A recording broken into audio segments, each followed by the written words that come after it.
With your permission, Lord, present once again here in this family, this parish family, for these days of retreat, we ask you to continue to bless our time together. We ask you to fill our minds and our hearts with all that you wish us to receive during this time, whether or not they are given by my words or by your word, Lord, in their hearts, in our hearts.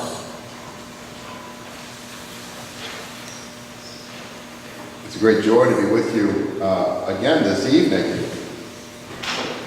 Yesterday, for those who were able to be at one of the masses that I offered, I mentioned that Jesus, of course, goes into the wilderness and is driven there by the Spirit, where he encounters Satan and engages in spiritual combat, is victorious, and then is ministered to by angels. And it's a beautiful image of our own Lenten journey, going into the wilderness, a place where we have to fight to stay alive, but also a place where we meet God, where we encounter the evil one in battle, but are ministered to by the angels of God. And on this journey for Lent and for life, I've suggested that we can bring three indispensable items, namely food and medicine and a map, as in any journey.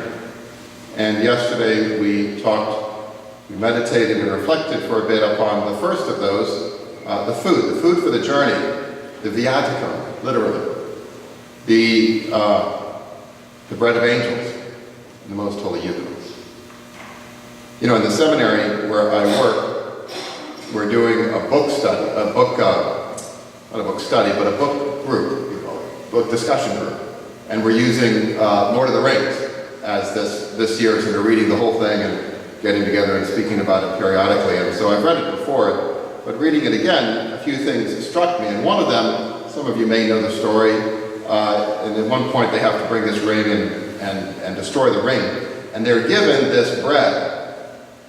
And of course the author, J.R.R. Tolkien, was a devout Catholic. And while it is not a metaphor or an analogy or an allegory, there certainly is a strong Catholic undertones for it. And this bread is made by the elves, and it's given to them, and it will nourish them. Just a little bit of this bread will nourish them for a whole day. Clear kind of Eucharistic undertones there. What I hadn't picked up in the past is, as they go on the journey and they're running out of food, in fact they have run out of food, and all they have is a little bit of this lembas bread, it's called, that one of the characters says to the other, Sam says to Frodo, and he says, you know, I've noticed that as we run out of food and we have less and less to provide ourselves with, the lembas bread gives us more and more nourishment. So as they don't have ordinary food for the body, this lembas bread is enabling them to go on less for more time. And I am certain that that was a little bit of his Catholicism kind of coming out. That as we learn to depend upon that way bread, that bread for the journey, more and more, it nourishes us more and more for what can be a long journey of life. But as we grow to depend upon it and crave it and lean on it more, we will find surely that it nourishes us in ways that we had never anticipated at the beginning of the journey. And today we're going to talk about medicine for the journey, which is God's mercy. God's mercy as medicine for our journey of life. And I'd like to start with a story about two men. One of them was named Hos, and the other one was named Wojtyła. They lived about at the same time. They were roughly contemporaries. Wojtyła was younger. But they lived about an hour away from each other in the years 1941 to 1943 in Poland. Rudolf Hos was a German, Karol Wojtyła was a Pole. Wojtyła became a secret seminarian in 1942, underground, because it was illegal. And Hos was a military officer. Wojtyła dodged German military patrols, and Hos was the commandant of Auschwitz concentration camp. Hos was a dreadful image of untrammeled and merciless evil. Wojtyła is a modern icon of the merciful face of Jesus. 35 years later, in 1979, Wojtyla returned to Krakow, near Auschwitz, as Pope John Paul II. And in 2002, he dedicated the Sanctuary of Divine Mercy, where the relics of St. Faustina, the great apostle of mercy, are venerated to this day. In the lives of these two men, so different, I think we see the contrast between the merciful age, on one hand, in which we live, and the call to proclaim the mercy of God more forcefully, more confidently, more energetically today than ever before. There's more to the story about Hus and Wojtyla. I'll come back to that at the end. So the supplies for the journey, not just food, but medicine. And the medicine is mercy. What is mercy? Mercy is God's love. It's God's love when it encounters our suffering, when it encounters our weakness, when it encounters our sin. That is the face of love in that moment, in that place of darkness. Why is there so much talk about mercy today? We might wonder sometimes, is it really, the recent popes are just going on and on and on about it. Not just Pope Francis, Pope John Paul II, surely in history will be called the Pope of Mercy. It was a constant refrain of his prayer, of his preaching, of his writing. He instituted Divine Mercy Sunday in the year 2000, the second Sunday of Easter. He called it the happiest day of his life. He canonized St. Faustina, the great apostle of mercy I mentioned a moment ago. He died on the vigil of Divine Mercy Sunday. I think I was here a few months ago and I told you about one of the times that I met John Paul II. If you were at that Mass, I'm not going to give the story again, but let's just say that I was a young naval officer. I was all of the age of 22 and an ensign. And I was at this big, huge audience and with John Paul II, and the Vatican guards seemed to think that I was the youngest admiral in the U.S. Navy because there was a star on my uniform. And so I got to meet John Paul II, and I admit I did not disabuse the guards of their error. The second time was almost as illegitimate as that first time that I met him. I was a seminarian in Rome, and this American bishop came to town that I knew through mutual friends. And he was a missionary bishop from Bolivia. He's American. He's a Maryknoll priest who became a bishop in Bolivia. His last name was Casey. The man is not Bolivia, right? So he comes to Rome, and he's going to meet the Holy Father for their 5-year, they meet the Pope, and you're allowed to bring a priest secretary with you. He comes from a very poor diocese. He doesn't even have a priest secretary, let alone bring one to Rome. So he knows what he says, like, Carter, why don't you be my diocesan priest secretary? I said, Your Excellency, I am not from your diocese, I'm not a priest, and I'm not your secretary. How can I be your diocesan priest secretary? And he goes, well, suit yourself, I'm going in the morning. I said, what time do we leave? So we didn't fool anybody. Casey and Griffin, from the Bolivian diocese, hola. But anyway, they let me in. And it was a beautiful moment of encounter with John Paul II, this man of mercy, because there was somebody that I really needed to pray for in my family, and it was remarkable. He had all these little notes around his prie-dieu that he was praying with, and powerful graces came to my own family because of that encounter and him praying for them. But I experienced simply what so many others experienced from this man, that he was there as an instrument of divine mercy. How many years ago now was it that he died? 13 years ago. When he died, you may remember that extraordinary funeral. People coming and lining up for 24 or 36 hours. Trains, just filled with people coming in, pouring into Rome. People sleeping in the streets, and Romans coming out with blankets and food and water for them to... It was an amazing experience. And the vast majority were young people. 14, 15, 16, 17-year-olds. Sleeping in the streets, waiting for 4 seconds in front of this old man who had just died. And people were scratching their heads saying, what did this man do to attract so many young people for generations. He was sick. He never really told jokes. He didn't entertain. He didn't really give any pleasures or happiness that the world promises. But he gave something that no one else did from the greatest pulpit on the planet. He gave people hope in God's mercy. And that's what those young people were responding to. This man who was such a credible witness of the mercy of Jesus. You know, we live, in some ways, people may think, in a very merciful age, right? I mean, in some ways, it's the nicest age maybe in human history. We're tolerant with each other, we're kind, at least on the outside, to each other. We don't put up with rudeness or crudity or arrogance. We've made great strides against racism and sexism and ageism, and we treat animals with respect and dignity, oftentimes more than we do people.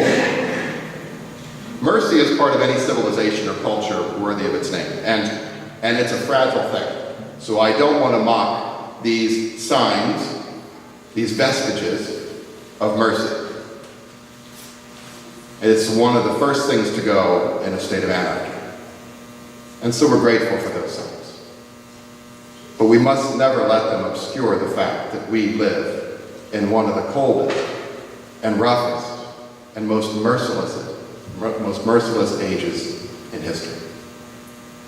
The lack of respect, the lack of discourse, civil discourse in our country is just a sign, by no means the most important, but a sign. The anger and violence that simmers under the surface. You want to know how much anger is in this culture? Get on the internet and go to a news website and go down and look at the comment boxes, and you will see an incredible amount of anger coming out. The eruptions in the public arena, we just saw one a few days ago, again and again and again. The terrorism that is aimed directly at the innocent. The elderly who are treated as burdens. And doctor-assisted suicide, which is changing the equation so that people feel it might be selfish to go on living. The poor are shunted off to bureaucracies, lacking a human touch and human warmth. Children are turned into commodities in a contraceptive culture, where they're destroyed in the womb when that fails. Pornography, the exploitation of the body, is an epidemic right now, destroying the souls of our people, with terrible cruelty to women and children. Slavery is on the rise yet again. And even apart from all of that, just the simple alienation, the loneliness in crowds. People don't even look or talk to each other. They're glued to their phones. At the end of the 1800s, Mark Twain called it the Gilded Age. He said it was gilded because beneath the glittering towers of the Vanderbilts and the Carnegies was a deep sadness and rotting social foundations. I believe we live in another Gilded Age. Gilded not with golden towers in New York City, but gilded with a happiness that is not a real happiness, that masks a sense of despair, a deep anxiety. You know, you get on Facebook and everyone is just having a perfect life. And it's a cover. We tell ourselves that everything is well, but we know it is not true. That we have sinned. We're like those apostles in the upper room. You know, we're afraid because of what we've done. And we're not sure what to do about it. You heard the story about Jesus. Jesus visited Peter first, and then Peter goes to the other apostles. You know, they had just all betrayed him on Good Friday. Peter says, I got good news and bad news. The good news is the Lord is risen. So the bad news is he wants to talk to us about last Friday.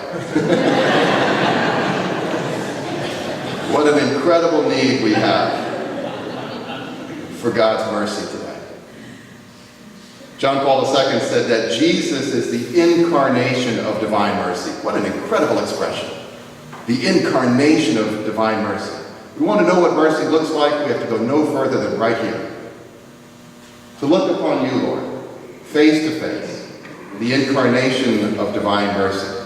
And he is still among his people, no matter who we are, no matter what we've done.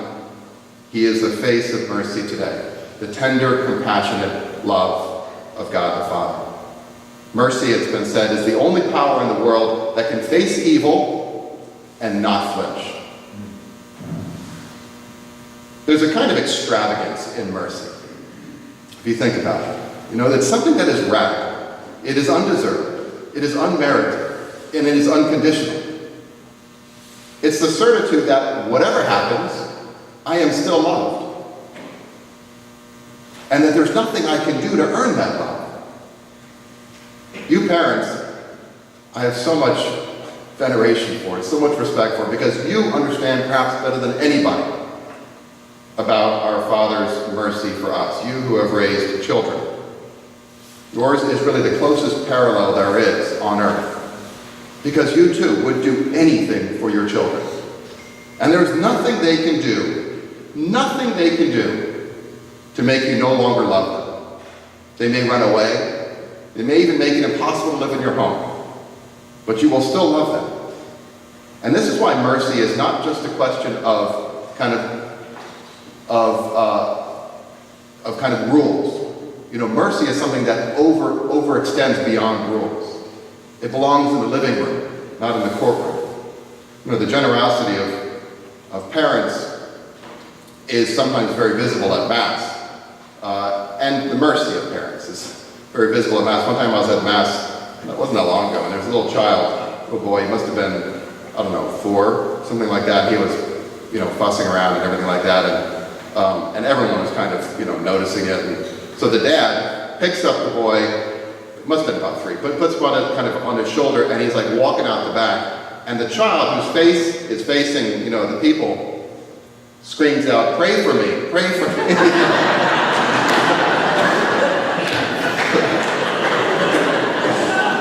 So we did it, right then and there. I think it worked. And yet, isn't that what redemption is? The redemption that we have all received at the hands of Jesus is the very definition of this extravagant, unbelievable, unexpected, undeserved, unconditional, and sort of unreasonable love. And God delights in extending this extravagant love to us, whoever and wherever we are.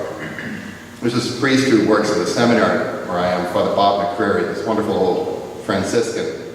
And he talks about a time of visiting a prisoner, I think it was outside Pittsburgh, where he's from originally. And he was visiting this prisoner who asked to receive Holy Communion.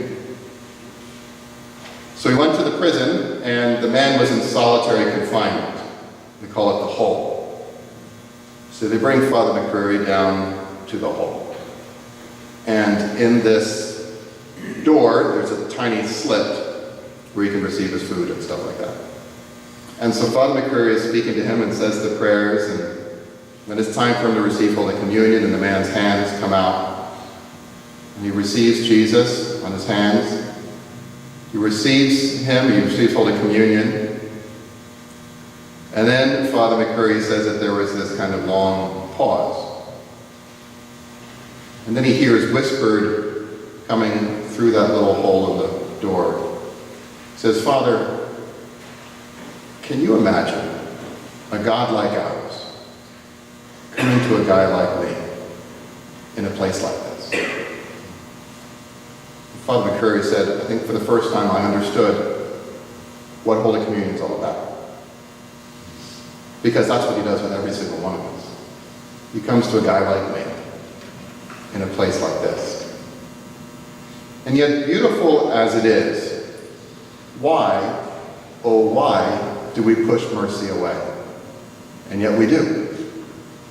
So many do. And I think perhaps we push mercy away because it's hard for us to admit sometimes that we need it. It's easier, it's more comfortable to think that we don't. We have this tendency, we all do, it's human nature, to diminish our responsibility.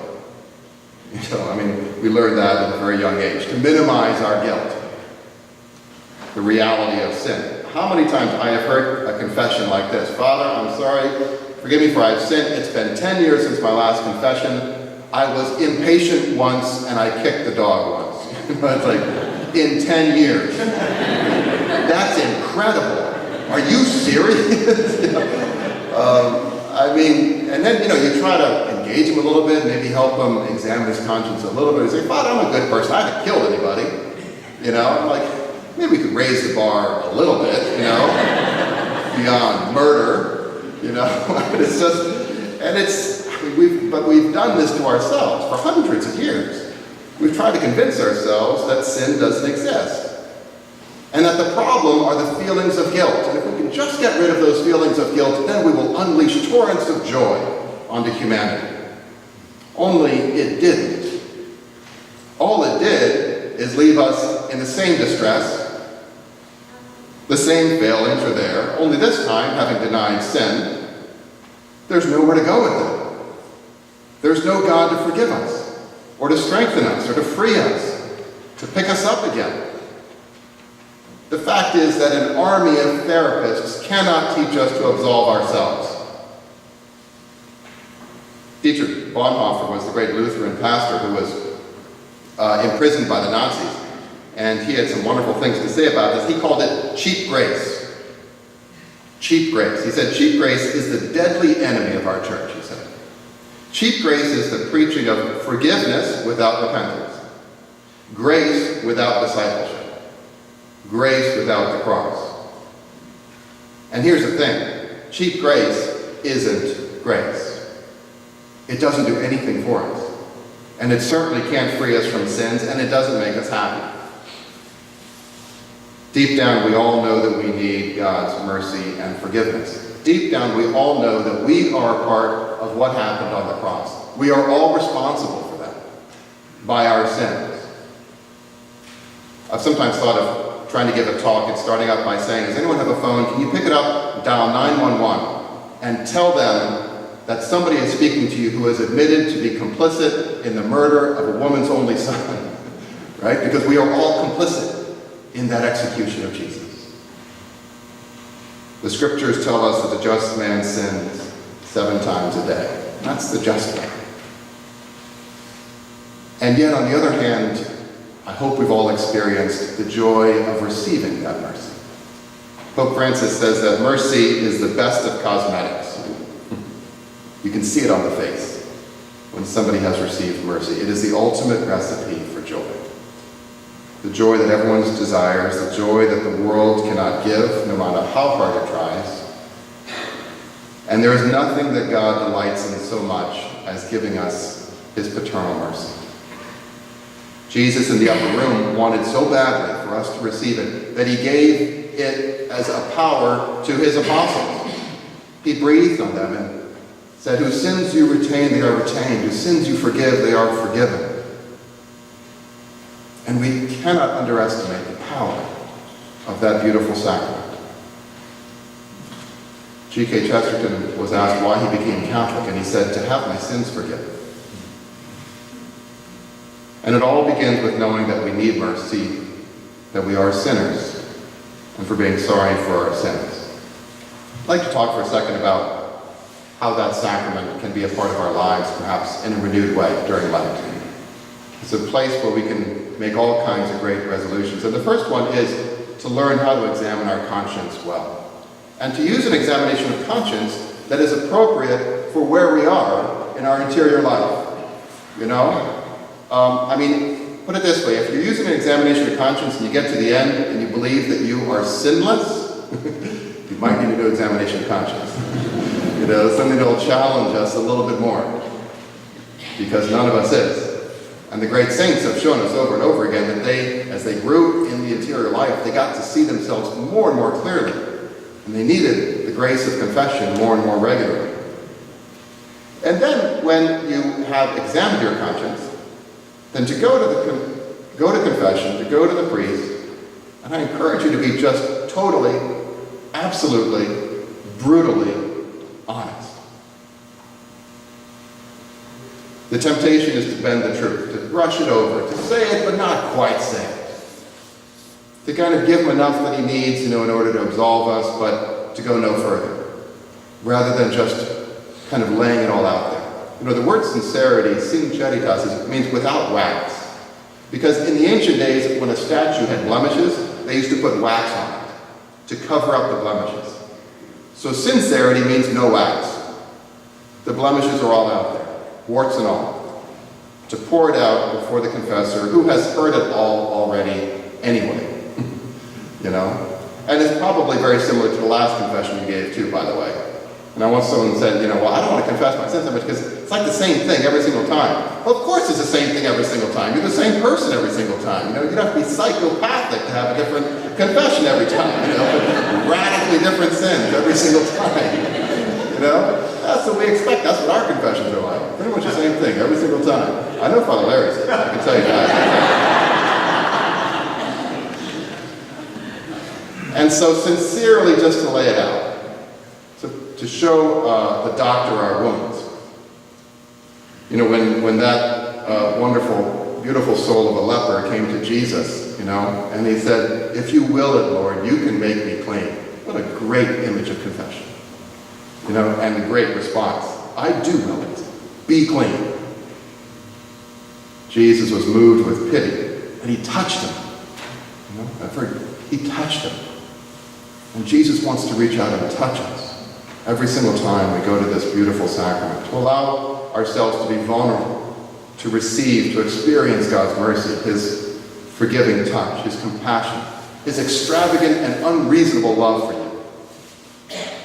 And he gives us priests such incredible joy. It's why we exist.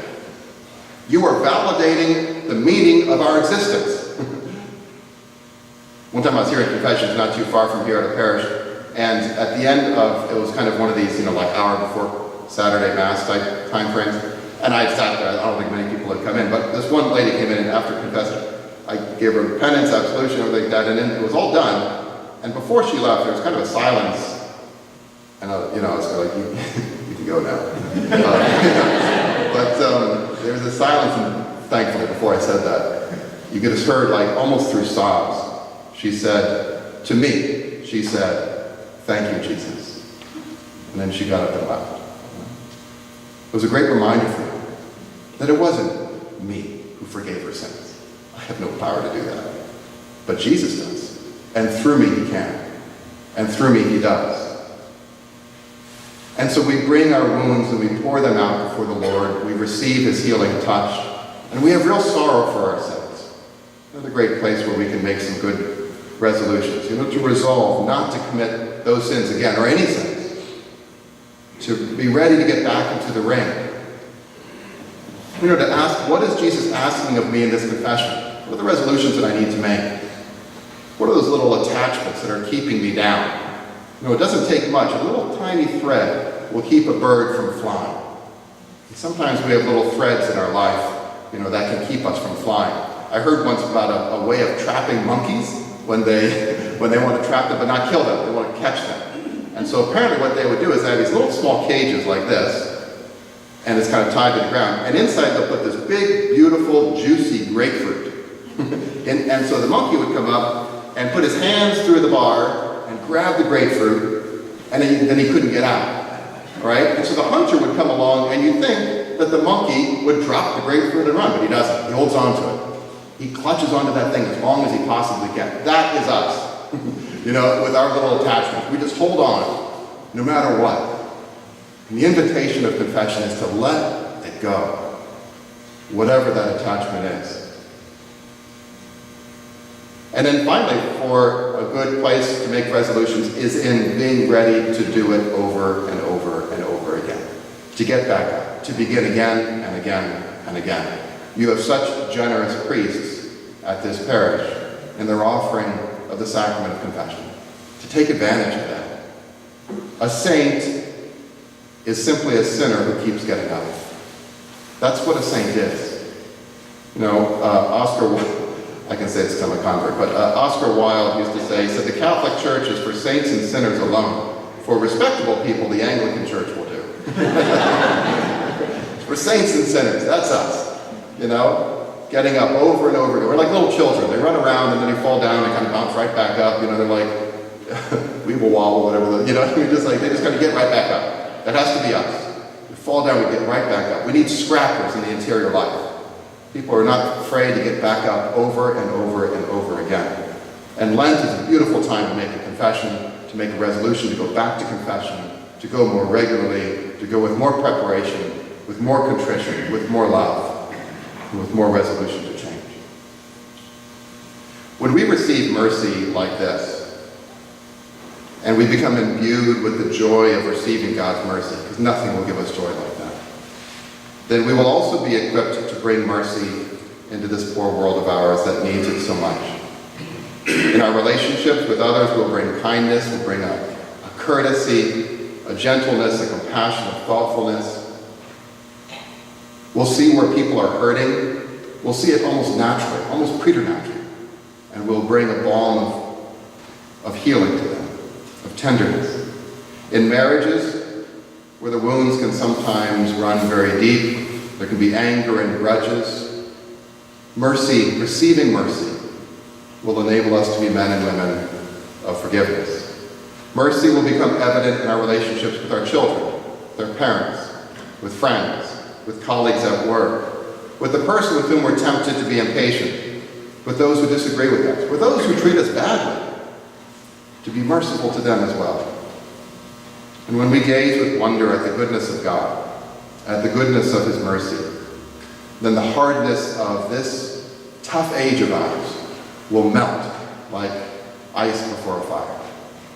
And it's a source of endless joy to each one of us to know that we have this God of mercy, that he's given us the medicine that we need for our journey, the medicine of his divine mercy, because in the end, mercy wins every single time. Now for the rest of that story. For the 3 years of World War II, Rudolf Hoss was the commandant of Auschwitz. And he was responsible for not sure how many victims, certainly no less than 1 million people, possibly as many as 2 million, were exterminated, including, by the way, prisoner 16670, whose name is St. Maximilian Kolbe. Another 500,000 probably died of starvation or of savage disease and medical experimentation. The man was wicked. There's just no way around it. Many of the prisoners, by the way, at Auschwitz were Catholics, including many Catholic priests and religious. And at one point during the war, he rounded up all the Jesuits at the local community of Jesuits, except one wasn't there, the superior of the Jesuits, wasn't there at the time that they were rounded up. Father Long was his name. And when he came home and he realized what had happened, that they had all been arrested and taken to Auschwitz, he did something that I'm not sure, I don't know of anyone else who did. He snuck into Auschwitz to be with his conference. And the guards caught him. I'm sure that was a tale around the barracks, table that evening. We caught a guy coming into this place. So they didn't know what to do with him, so they brought him to the commandant, Hoss. And the commandant didn't know what to do with Meyer, and so he said, just get rid of him, throw him outside the gate. So they took him outside, they escorted him out, they didn't let him stay. After the war ended, Hoss was captured, he was tried, he was convicted of crimes against humanity. He was sentenced to death, execution, in Auschwitz, where he had worked so diligently to implement Hitler's final solution to the Jewish people. He was held in a prison, by the way, in Wadowice, which is where Karol Wojtyła, future John Paul II, was born. And the Polish guards who held him were actually kind to him. They were merciful to him. And he could not believe it, because he knew if the roles were reversed, he would be treating them savagely.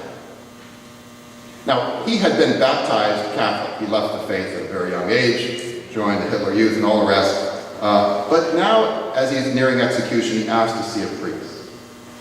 So they start to go around and ask the Polish priests, somebody to come and visit this, who they used to call the animal of Auschwitz. And they just couldn't do it. And we can't think too badly of those priests. The wounds were so fresh. They just couldn't bring themselves to go and see him and to absolve his sins. all except one man, Father Long, that Jesuit priest who he had caught and thrown outside the gates. And he comes, and he hears his confession, it's a long one, and gives him absolution and leaves, and the next day he comes back in order to bring him Holy Communion. And as he's in there, there's a Polish guard who's standing guard there as he's receiving communion.